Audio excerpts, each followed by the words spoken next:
We are here with Oregon coach Dan Lanning. Just wrapped up spring. Very salty looking defense in the spring game. And it's weird because with spring games, you're like, wait, does that mean something's wrong with the offense, or what is it? But I already know your offense is good. So how excited were you coming out of that game where your defense did give your offense some challenges? Yeah, we've had good ebb and flow all spring, and I think you can just see across the board that we have a talent upgrade. We've done a good job of bringing some people in that can make an impact, and our challenge is to continue to make it better. Yeah, you look at the way last season ended. I'm sure nobody was very happy about the very end of the regular season. What did you guys take from that kind of you use in the off season? Yeah, you let it fuel the fire, right? And ultimately, we want to be better finishers. There's a couple games there that we didn't end in the fourth quarter the way we want to. And we were able to catapult that, going into the bowl game, we finished with a win against North Carolina that kind of, springboards us forward for what we have to do moving ahead. And then, you were active in the portal. You had some guys go out who weren't playing a ton, but then you bring some guys in, and it seemed like it was very deliberate. You had Jordan Burks from South Carolina who certainly would fill a need. You get one of Bo Nix's high school teammates from Troy, Tez.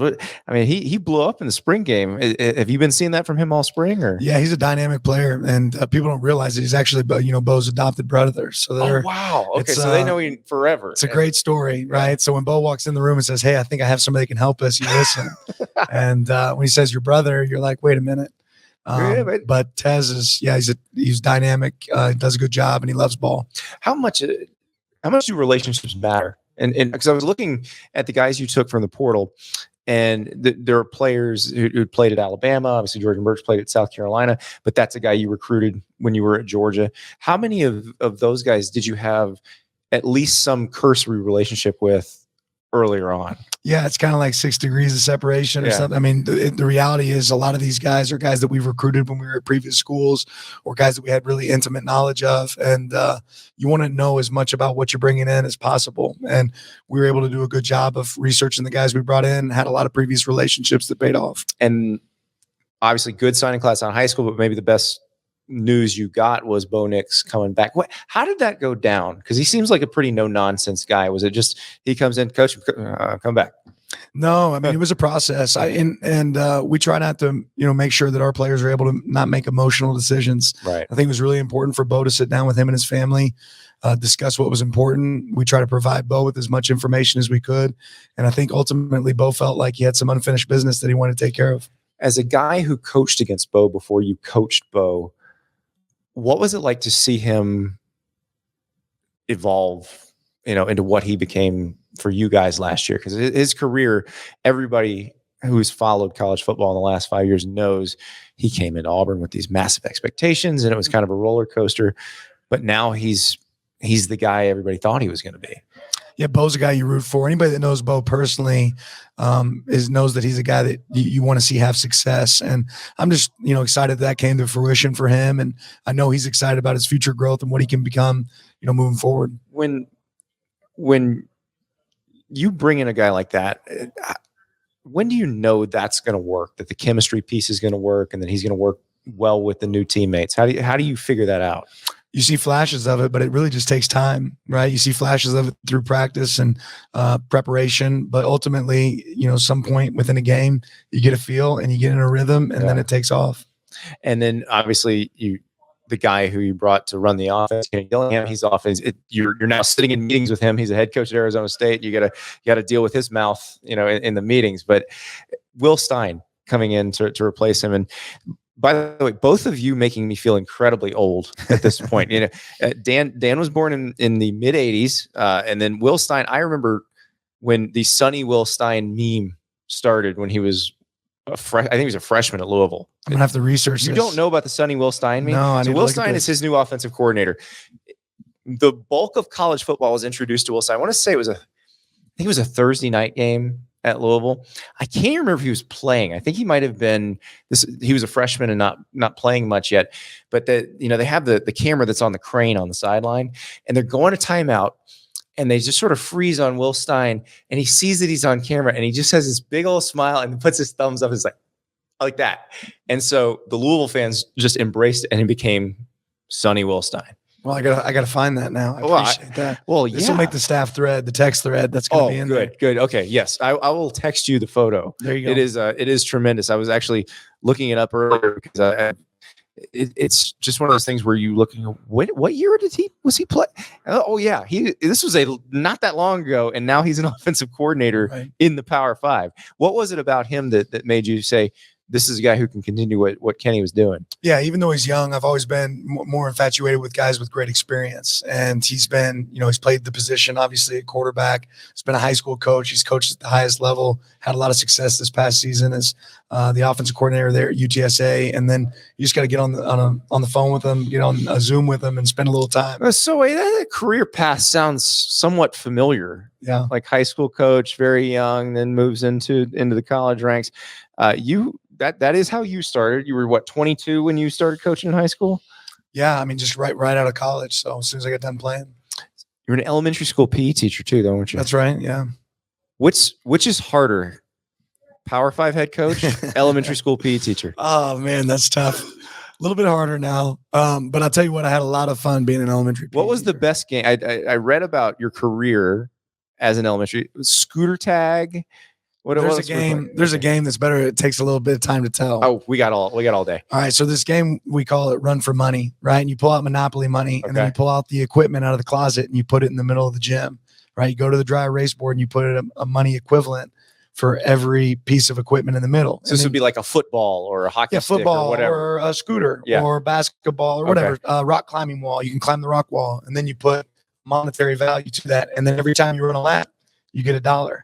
Right? You take your dollars, you can cash it in. Yeah. You can play with equipment for like 10 minutes and then it goes back. How dare you try to teach these kids math while they're doing PE? Yeah, it's, it was a big lesson. The fun kids, the ones that I enjoyed the most, are the ones that ran laps the entire class and just wanted to have the most money. Just cashed in. So they could say, hey, I made $60 and then they had to give me the Monopoly money back at the end of class. Of course you would like that. So I read about that you actually bought a house while you were in college. It did. Who does that? Yeah, I don't know if it was the best investment. This is pre-NIL at William Jewell College. I don't think. I mean, me and my buddies, we needed a place to stay. We couldn't find an apartment or a place that kind of fit for the group of us, and I found one, and it worked out. And made the mortgage payments every month. And until I became a college quality control guy that wasn't making any money, and then you had to figure it out. That and that was, you had kids and your wife must be an absolute saint. She's a stud. Yeah, she's a stud. What is that? I've always wondered what that conversation is like, because for those who don't know, everybody looks at coaches and they look at what head coaches make these days, but none of you guys ever get into that thinking that's going to happen. You're taking these jobs that pay, like you took a job that paid less than the elementary school teaching job you had, and you had to, and you wiped out your 401k to do it. How's that conversation go with your wife? Luckily, she's always been supportive, and I think we've both been people that never wanted to live with regret, and she's let me chase the dream. So that means you're going to ride a bike to work every once in a while. You're going to, eat ramen instead of filet, and that's okay. It's funny because everybody assumes that all you guys get into this to make millions of dollars, and I've not yet met one college head coach who ever thought they'd make a dime. Yeah, you do it because you love the game. And I think I tell the same thing to our players now. Find something that you're passionate about, and you'll be amazed with what happens. How has that, the culture that you want to put in at Oregon, how different is that in year 2 than it was when you were just meeting everybody and trying to figure out who does what? Yeah, the message doesn't change. You believe in what you believe in, and you try to go to execute that with passion and energy. So it's really very similar. So one thing I was reading about when you were living with your buddies at this house at William Jewell College, there were some pretty tough games of NCAA football and Madden. So I was thinking about this. You are among the first generation of coaches who grew up with Madden and with NCAA football. Did that help you learn to be a coach at all, or did it help you learn scheme at all? No, not at all. I just wondered about that. I didn't realize what I didn't know in football until I became a college coach. I mean, that's where I really felt like I started to get an education. And it's so different because you were coaching in high school, and obviously you'd played high school ball and NAIA ball. Were you a gamer? I was listen. I would torch people with the South Carolina Gamecocks running the triple option with Anthony Wright. Okay. I love that. They're like, I don't know. Our high school rival ran the triple, and they kicked the crap out of us every year. So I just was a huge triple option fan because I assumed it was the most dominant offense in the world. Yeah. And so, yeah, that's what I would just run. And that wasn't even South Carolina's offense at the time. Brad Scott was doing way more. I mean, it might have been Lou Holtz at that time, but they're doing way more than that. Right. But I was like, I'm running the triple because that was the first. I think it was my junior year in college was the first year they put the pitch in there, right? Where you could actually. It takes a little skill. You could hand off for the dive, or you could pull it and then pitch. So that was the game. I would take care of people and then they would just take Florida State and destroy me. Yeah. Mario Kart and 007 were even bigger hits in our house. Oh yeah. Yeah, those were huge. Mario Kart. I played Mario Kart at the end of my first date with my wife, and I had never played Mario Kart before. When you knew she was the one. Absolutely. She's like, and she kicked my ass, which continued as soon as our kids got the Nintendo Switch with the Mario Kart. They'd be like, "Dad, you want to play?" And I'd play him and beat him, and then Mom would just walk in and be like, "Okay, who wants to lose?" And she just dominate, beat the hell out of us. I love it. Yep. Now that's the Mario Kart battles, I'm sure, among college guys, because that was a little bit for whatever reason that that version of the Nintendo missed me.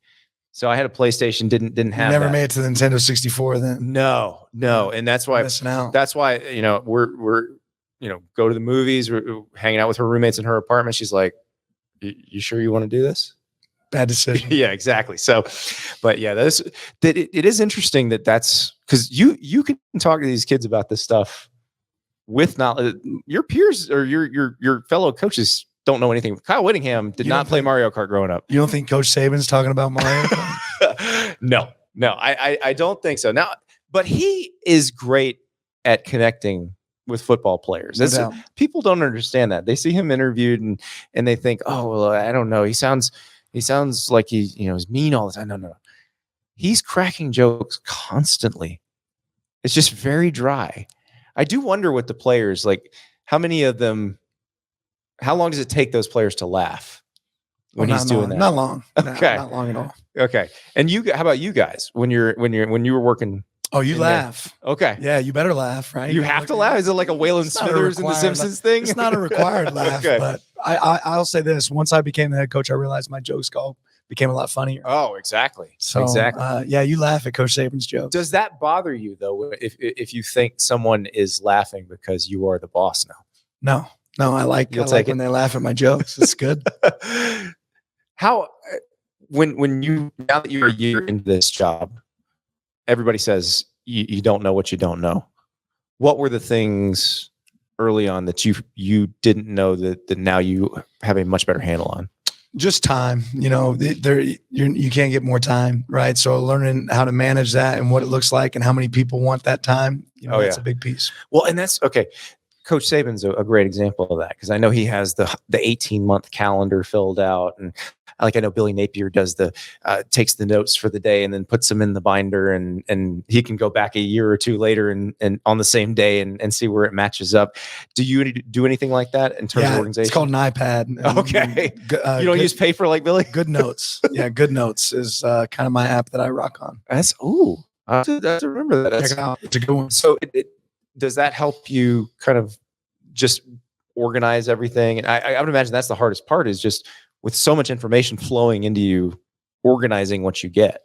Yeah, and just and using it, right? It's one thing to write it down. It's another thing to go back and reference it later. Yeah, that's what as a young reporter, I would scribble in these notebooks, and I realized after a while I can't read my own handwriting. So now I type it all. So I have to download your app because I think that try it out. I need something better. So, well, Coach, I really appreciate it. This has been fun. I'm gonna have to see if my kids want to play a little run for the money. I like that. Run for money is a good game. That is so look, the kind of finale on this is I would always put up there for like $20 that you can play one-on-one basketball against Coach Lanning. Nice. Right. And if you win, you get double your money. But I'm playing against elementary school kids. Mm-hmm. I always won. You're just swatting everything? Oh, knock it out the park. Absolutely. And I mean, I've got 3 to 4 feet on every. You wouldn't every once in a while just let somebody make one? No. No. Just like the kid who doesn't No. ever win anything. You let him hit a layup and if I'm playing my 10-year-old in checkers, I'm gonna whoop his butt. You're gonna win. Yeah, absolutely. Well, and so then he's gonna be good and cutthroat when he grows up. And, I hope. Yeah, that's the job. Does he beat you yet? No, he doesn't.